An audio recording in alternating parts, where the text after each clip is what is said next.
red shoes. Yeah, she got a bad old man. She got a bad old man. Got no time to lose.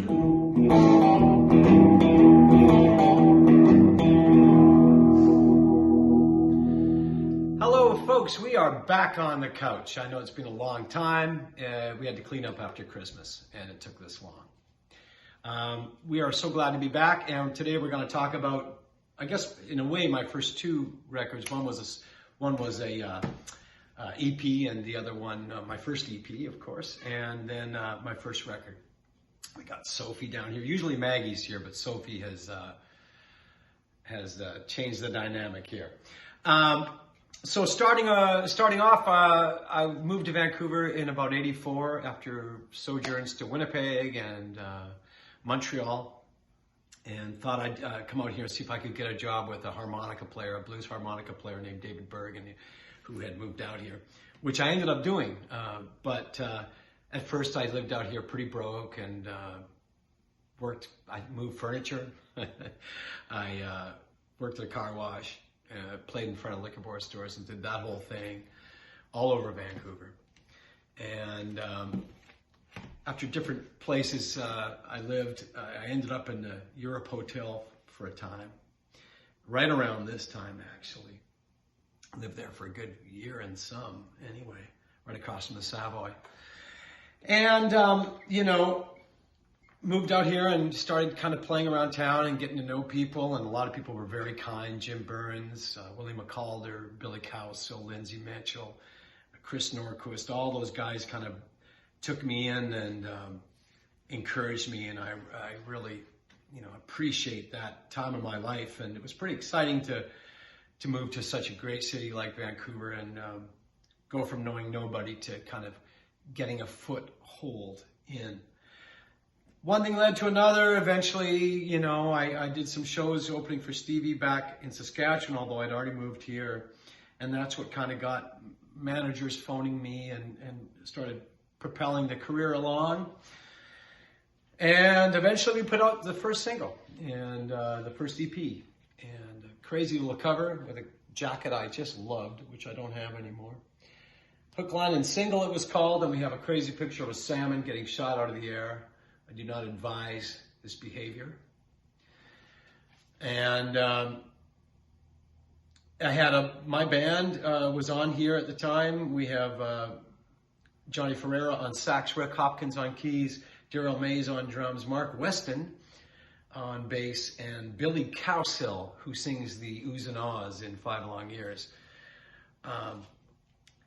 Billy, I played with Billy he sang the original Hair and was with the Cowsills, and I just loved Billy. He called me Colin, and I miss him dearly. But I was so happy to have him on the record.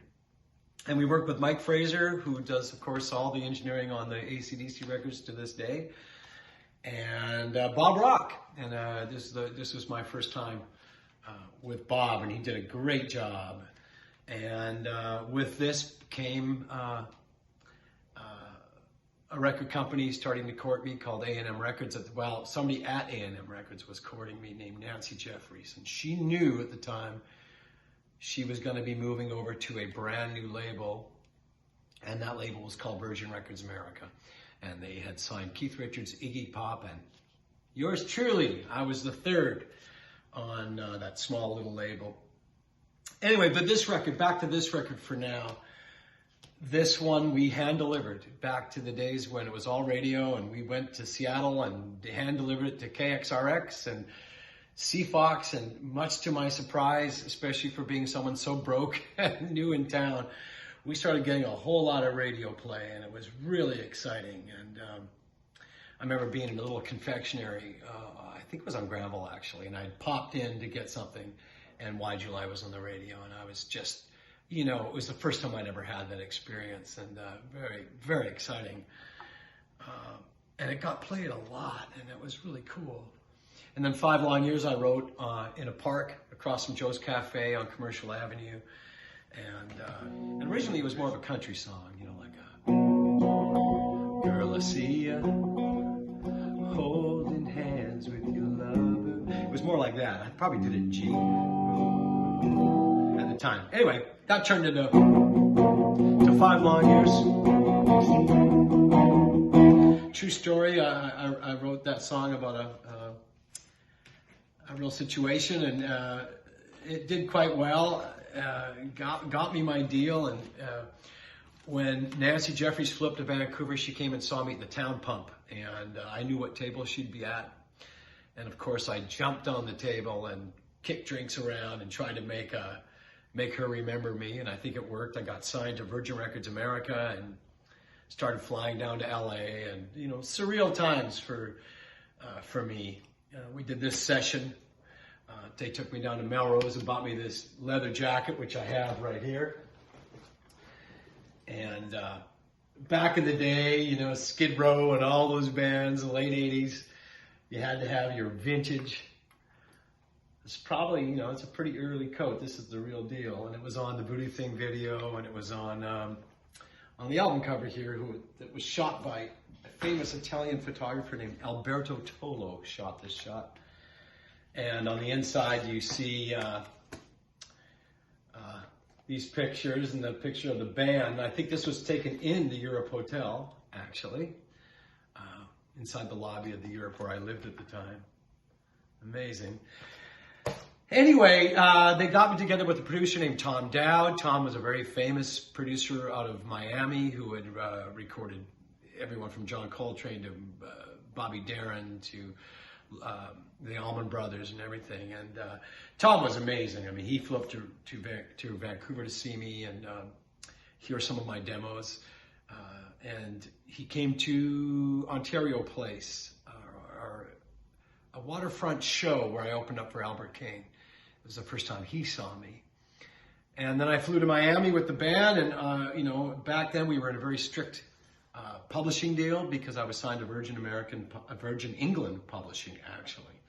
And I had to have 8 out of 10 songs on my record written by me, or else the record was not going to come out. It was part of the contract. So, we got to Miami, and Tom was an amazing guy. Unfortunately, he didn't really want me to play blues. He thought it had all been done, and kind of thought I should be more like the Eurythmics or something like that. And we kind of didn't get along in that respect a little bit. But I had all the respect for him in the world, and unfortunately, we didn't get a record of it. We really only got one song, and I flew to LA to finish the record with Danny Korchmar.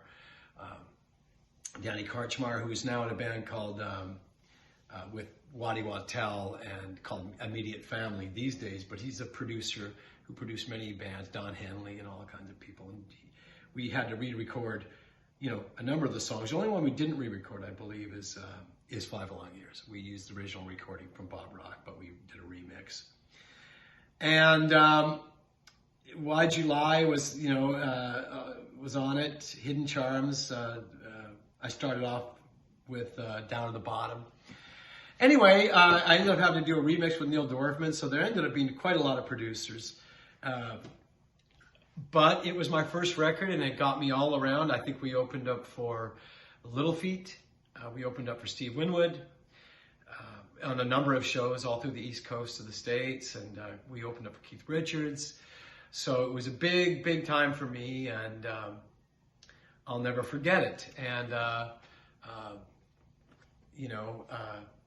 set me off on my course. And so this is the first record. We're going to be talking about the different records over the years. I would like to tell you it was my easiest, but it was not. It was a difficult record. I think I got better at the process later on. But when you're young, you try your best. All right, so we're going to wrap up with just a little bit of a song on the B-side of the single, of the Hook, Line, and Single first EP I ever put out. And hopefully I didn't go on too long. There's a lot of info there. A little bit of Why'd You Lie.